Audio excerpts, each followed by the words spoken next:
Check out our Patreon for our Buffy character ranking and lots of bonus content. Check the link in the description to find out more. So it's spoopy season, as you all know, and despite Halloween being one of my favorite holidays, I'm not really into a lot of scary movies or shows. But that one spooky show that won my heart all the way back in 2010 was Buffy the Vampire Slayer.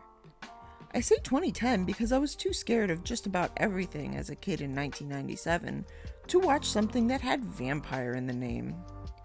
But it was the beginning years of this new thing called Netflix streaming, and I figured why not, let's give it a shot. Our first season begins the year after the plot of the not so good Buffy movie.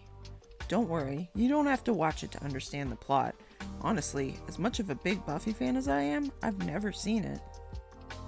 Although it fits more with the story styles of a fantasy or sci-fi show, ensemble cast, problem of the week, lots of background lore, etc., there are a ton of horror elements too that bring it together to make something truly great. Oh, and it's got a killer theme song. One of the top theme songs of all time, I'd say. Though the version from season 3 onward is much better. We will be using our patent pending, stoplight format.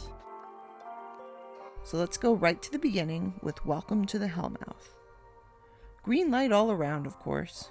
We're introduced to Buffy, Sunnydale High, the mysterious Angel, the studious Giles, shy and geeky Willow, and loyal Xander. There's even more important characters and concepts introduced here, but the episode never seems crammed. The first few minutes set up the tone and themes of Buffy perfectly. Not going to spoil this too much for you, but it checks up all the Buffy checkboxes. 90s moody aesthetic? Check. Switching up the status quo? Double check. Female characters who hold their own? Oh, you know that's a check. This is a two-parter, so I'll spare you any more details and just move on to Episode 2, The Harvest. Green light. The second half of this season premiere amps up the momentum and shows how each character works in a crisis. It's a fun romp from start to finish. It also sets up the Master, no not that one, as a formidable foe for the season. I'm gonna stop this right here for a sec. For the most part, each Buffy season is arranged thusly. A big bad is the main enemy who they all fight little by little until the main finale. Then each episode has their own smaller monster of the week. Some henchmen of the big bad, some not. Anyways, back to the show. We also get a great set piece introduced in The Bronze, which is practically like its own character in the show. Joyce, Buffy's single mother, also adds some personal tension to the episode. All in all, a great way to start the series. Episode 3, Witch, Green light. As far as run-of-the-mill Buffy episodes go, this is pretty run-of-the-mill. But that's not a bad thing. This episode introduces you to the standard episode style, using witchcraft and the occult as metaphors and plot devices for real teenage and societal problems. Plus you're introduced to Amy, who is important in later seasons. Episode 4, Teacher's Pet, Red Light.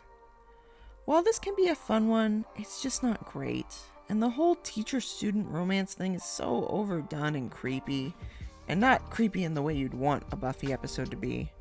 Just skip it. Episode 5, Never Kill a Boy on the First Date, Green light.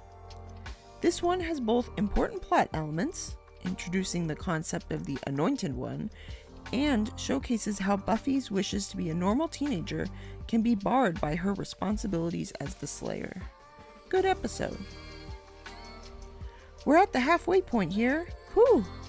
If you're liking this video so far, please stab that subscribe button. And did you know that less than 1/10 of the people watching are subscribers? By just clicking that button, it helps our channel grow and we can make even more fun content. Thank you. Back to our show. Episode 6, The Pack, Green. Oh boy, this one. So this is definitely an example of how batshit weird Buffy plots can get. Now, this definitely isn't winning any Best Episode awards, but it shows and presents some great metaphors for bullies and toxic masculinity. And some actual series-long plot-changing events occur as well.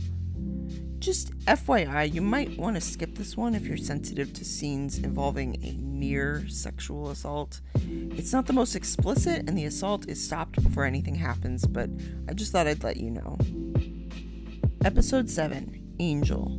Green light for sure. This feels so much like a Season 2 episode, which Season 2 is widely regarded as one of Buffy's best seasons. It just falls into that perfect stride between dark gothic themes mixed with then modern 90s teenage culture, the past and the present. It just works so well, and does well to fully introduce one of the most important characters of the show. Great episode all around. Episode 8, I Robot You Jane. Yellow light. So here's the thing. This episode is kind of terrible, and the plot isn't great, and it takes a ton of liberties with computers and exactly how they work. But it introduces Jenny Calendar, and she's freaking awesome, so I'm a bit torn on this one. If you're a sucker for continuity and character intros, give this one a watch. Otherwise, you'll see Jenny enough in future episodes to get an idea of what she's all about.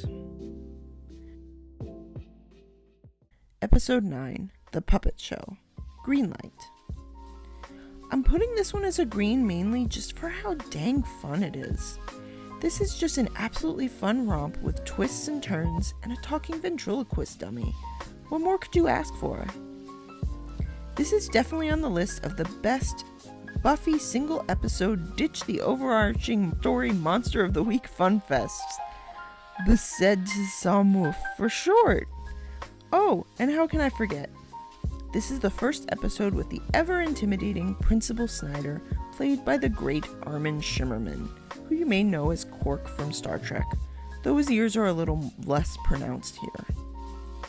He's a staple of the show for a long time, and you just love to hate him. Episode 10, Nightmares. Green light. This is my least favorite of the Buffy episodes where almost the entire episode is in a dream. Yes, there are more than one. Would you care for some cheese? But taking second place to Season 4's Restless isn't a bad spot to be in, and this is still a great episode. This one gets the green light for character building alone, as what we fear is such a huge part of what makes us who we are. I won't say too much about this one. Watch it, enjoy it, and expect more wacky dream shenanigans 3 seasons from now. Episode 11, Out of Mind, Out of Sight. Yellow light. Not a bad episode, but it doesn't do a ton to further the story and is very skippable in a pinch. I don't know, this one never jumped out at me too much, and the very end feels like a twist for twist's sake. It's not a bad episode though, watch it if you want. Episode 12, Prophecy Girl. Green light. It's a season finale, so you know it's gotta be a green light. This one's got everything you want out of a Buffy finale. A fight against the big bad, Giles having a moral dilemma, choices between wanting to do what's right and wanting to just be a teenager, angst.